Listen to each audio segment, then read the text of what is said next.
Hello guys, welcome back to Swasth Bharat podcast, where in today's episode we welcome our honorable guest, Dr. Renu Misra ma'am, who is a senior gynecologist.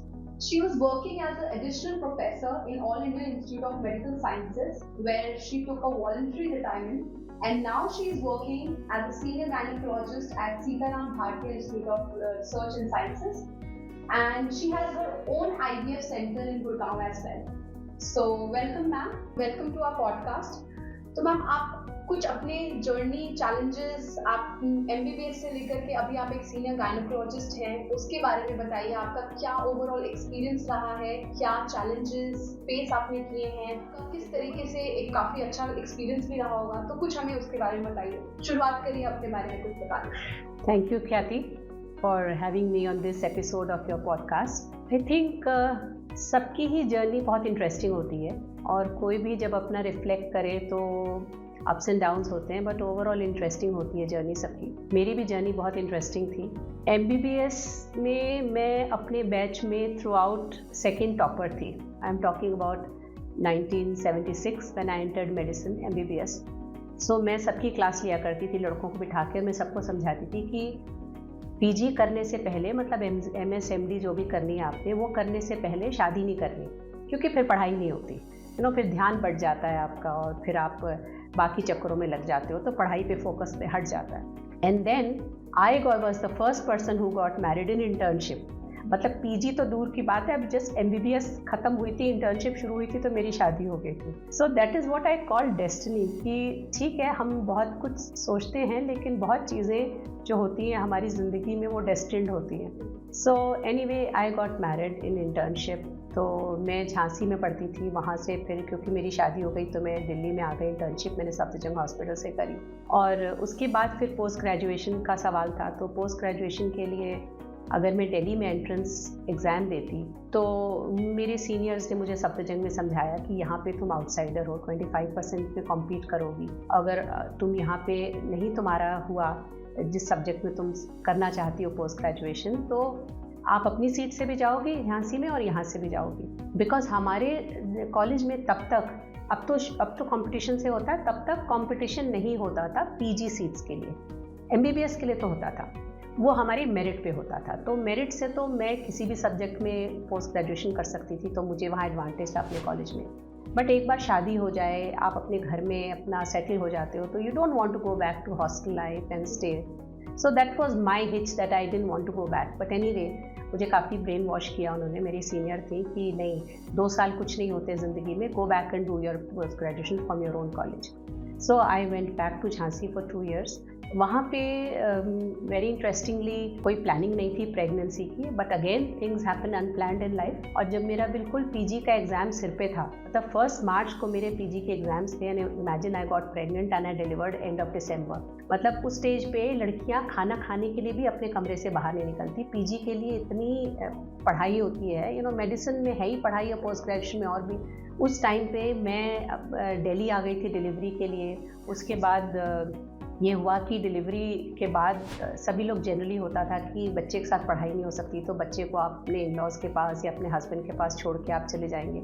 ये भी बड़ी interesting बात है that I was never very keen on kids, because I was the youngest my self. मैंने अपने घर में कोई बच्चे देखे नहीं, तो मुझे बड़ा लगता था कि कहाँ बच्चों के चक्कर में पढ़ाई और करियर और प्रोफेशन ख़राब करो। But when I had my son, like people say that a child is not born, a mother is born, which is so true for me. सो मेरा पहले प्लान था कि मैं इसको बच्चे को छोड़ के दिल्ली और अपने हस्बैंड के पास, एंड समबडी माय मदर और mother in law will take care and I will go back and finish my post graduation. But once he was born I just couldn't leave him and go.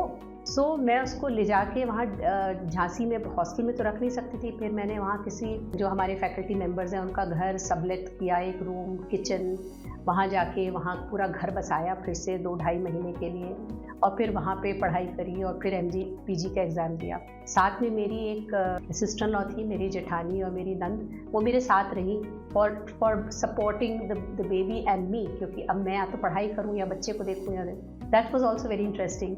I tell you, वो जो मेरी sister law थी वो मुझे इतना moral support देती थी, because मैं कहती थी कि मैंने तो कुछ पढ़ाई नहीं करी, पीजी एग्ज़ाम के लिए बाकी लड़कियां तो इतना पढ़ रही हैं तो मैं तो पास नहीं होंगी। तो मुझसे कहती थी कि बेटा अगर देख तुझसे जितना पढ़ाया जाए पढ़, शांति से पढ़, और जब बोर हो जाए ना तो आके अपने बच्चे के साथ खेल ले, बिकॉज तो नेक्स्ट रूम में होता ही था। शी वुड से कि देखो अगर फेल हो गई तो कोई बात नहीं, तुमने अपना बच्चा पाल लिया, you still achieving something in life, it is not totally a waste, और अगर पास हो गई तो बल्ले बल्ले दोनों काम हो गए। सो कैन यू इमेजिन कि हम 6 लड़कियां थी जो पीजी में हमारे बैच में, and I had the best performance. मैंने सबसे कम पढ़ाई की थी, इसमें कोई दो राय, बट आई थिंक मैंने सबसे शांति से और बहुत कूल उससे पढ़ाई की। और मैं सबको ये समझाती थी कि बहुत पढ़ने की जरूरत नहीं, जो पढ़ो शांति से पढ़ो। Even in MBBS I was never ये लाइक 12 घंटे पढ़ रही है, 18 घंटे पढ़ रही है। तो आई यूज्ड टू से कि शांति से पढ़ो, थोड़ी देर पढ़ो, that is better than sitting all day with your books when nothing goes into your head. और यहाँ पे मैं अपनी यंग कोलीग्स को, या जो लड़कियाँ पढ़ाई कर रही हैं, उनको एक मैसेज भी देना चाहती हूँ। ये मैं हमेशा कहती भी हूँ कि life doesn't, you can't live life in compartments, because आजकल क्या होता है, आजकल मैं आज तो नहीं, फिर किसी दिन बात करूँगी इनफर्टिलिटी पे। सबसे बड़ी प्रॉब्लम क्यों इतनी इनफर्टिलिटी बढ़ रही है, दैट इज़ फीमेल एज। क्योंकि जिस एज पे आपकी फर्टिलिटी पीक पे होती है, उस एज पे आप प्रेग्नेंट होने के लिए कोशिश भी नहीं करते, and you try to get pregnant when your fertility is very very low. So मैं उनके लिए ये मैसेज देना चाहती हूँ अपनी लाइफ स्टोरी से कि you have to do things simultaneously, because जो आपका करियर का टाइम होता है वही आपकी फर्टिलिटी का भी टाइम होता है। तो आप लाइफ को कंपार्टमेंट्स में नहीं जी सकते, आपको सब कुछ साथ साथ करना है। मुझे अभी भी याद आता है, तो अब तो सोच के बड़ा मज़ा आता है, जब मैं वापस गई और मेरे 2-2.5 महीने बचे थे एग्ज़ाम से पहले, तो जैसे हमारे सेमिनार्स होते हैं, उसमें काफ़ी प्रिपरेशन करनी होती है सेमिनार में, उसके स्लाइड्स बनानी होती हैं, पढ़ना होता है, यू हैव टू प्रेजेंट। तो आई स्टिल रिमेंबर कि मैं अपने बेटे को, क्षितिज को, गोद में लिटा के, because sometimes he would have a cold, तो नीचे लिटाओ तो रोता था, उसको गोद में लिटा के और ऐसे सेमिनार लिख रही होती थी। तो उस समय तो शायद it may probably was a challenge, उस समय लगता था, but now when I there are really sweet memories that I could take care of my baby and I could do my professional work. So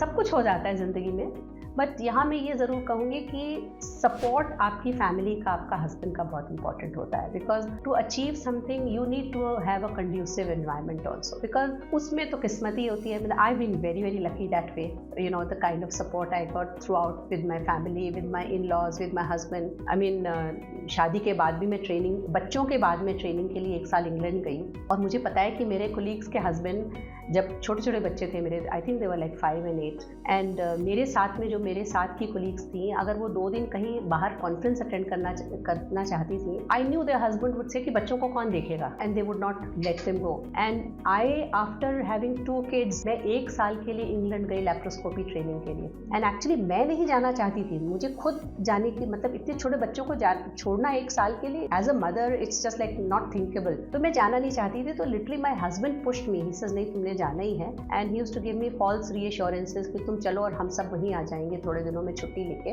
just to make sure that I did not because Commonwealth scholarship थी जो पूरे हिंदुस्तान में एक इंसान को मिलती है 1 साल में। तो ही सेड कि नहीं तुम जाओ, and because if you lose this opportunity तो तुम जिंदगी भर रिग्रेट करोगी, और वो फ्रस्ट्रेशन मेरे पे भी निकलेगी। So like he literally pushed me.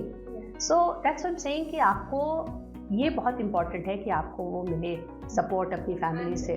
himself being a doctor, Yeah, और उनका yeah. खुद का प्रोफेशन भी इतना Exactly. बिजी रहता, हाँ, तो उसमें उन्होंने हेल्प किया। नहीं, और actually he was no less busy than me, and surgery, gynaecology, cardiology, these are the worst branches, and yet he assured me कि तुम्हें क्या चिंता है, बच्चों को मैं देख रहा हूँ, and I knew that he could actually take care of the kids very well, like पता होता है। हाँ, या सो imagine because of that I could go, and at that age I could go, leave home, leave my children and go for laparoscopy training to England.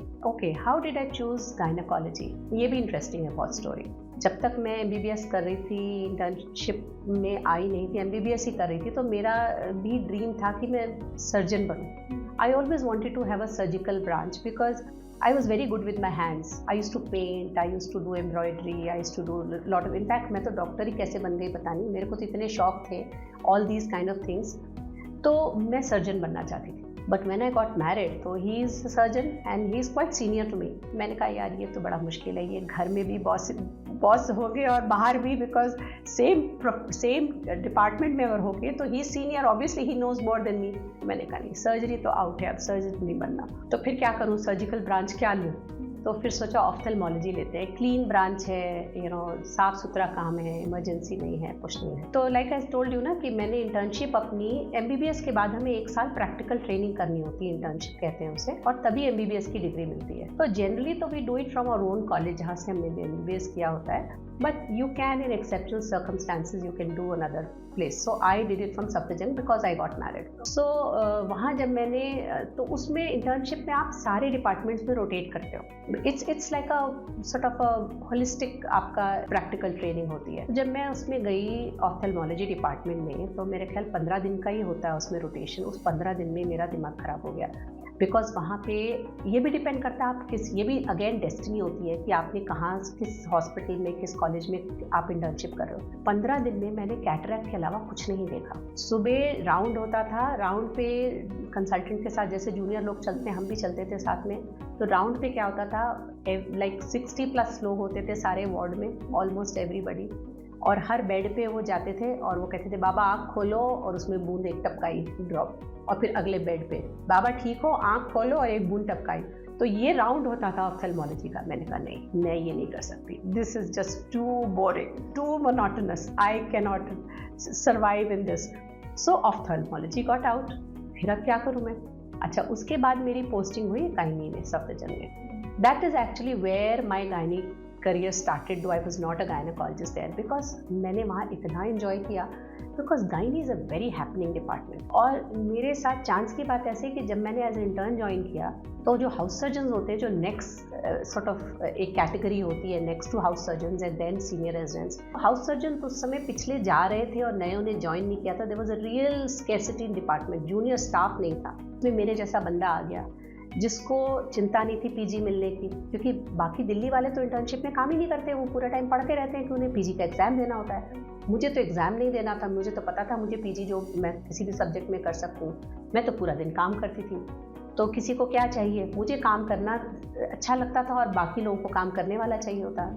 तो मैंने इतना काम किया 2 महीने की रोटेशन में। मैंने क्या नहीं किया, मैंने नॉर्मल डिलीवरी कराई, मैंने ब्रीच डिलीवरी कराई, मैंने फर्स्ट, जो लोग पीजी में भी नहीं कराते, मैंने स्टरलाइजेशन किया, बिकॉज जो काम करने वाला हो तो लोग कराते भी हैं उसको। सब लोग खुश रहते थे मेरे से, because I used to be working like morning to evening. So that change my life. I said अब तो मुझे गायनी करनी है, because I really enjoyed it. इतना कुछ होता है गायनी डिपार्टमेंट में ना, इतनी एक्टिविटी होती है। फिर मैंने अपने हस्बैंड से कहा, तो उन्होंने मेरे से कहा कि तुम देख लो अपना हीमोग्लोबिन तुम कर पाओगी, gynae is a very tough branch. So he said कि तुम घर और डिपार्टमेंट और बच्चे and everything, you think you will be able to manage. तो उसमें मैं बड़ी फेमिनिस्ट हूँ, कहीं हूँ कहीं अंदर से।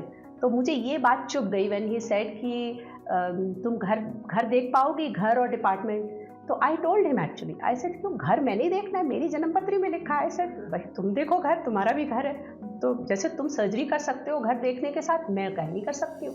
एंड आई सेड मेरे हीमोग्लोबिन की चिंता मत करो, I will manage. So that is how I got determined. जबकि मैं MBBS में हमेशा कहती थी मैं गायनी में नहीं जाऊँगी। I was in fact very this thing कि मैं गायनी नहीं करूँगी, पर तब तो मैं सर्जन बनना चाहती थी। तो that is how I became a gynaecologist. Truly an inspiring journey, and I hope बहुत सारे यंग यूथ अभी बहुत इंस्पायर भी होंगे आपकी स्टोरी से, बिकॉज उसमें मिक्स ऑफ एवरीथिंग है। एक पार्टनर सपोर्ट प्लस आपका चैलेंजेस जो आपने फेस किया, एग्जाम के टाइम पे भी आपने बहुत सारी चैलेंजेस फेस की, but again as a memory आप उसको चेरिश कर रहे हो। सो डेफिनेटली बहुत इंस्पायरिंग है, और हम चाहेंगे कि आप और भी हमारे नेक्स्ट एपिसोड में डिटेल में हमें थोड़ा बताएं कि इनफर्टिलिटी और IVF अभी इनफैक्ट बहुत ज़्यादा हम सुनने में आ रहा है कि IVF क्या है, क्यों करते हैं, लोगों को क्यों ज़रूरत है उसके बारे में आप कुछ बात करें। तो we really welcome you next time कि आप उसके बारे में बात करें। Thank you so much ma'am. Thank you.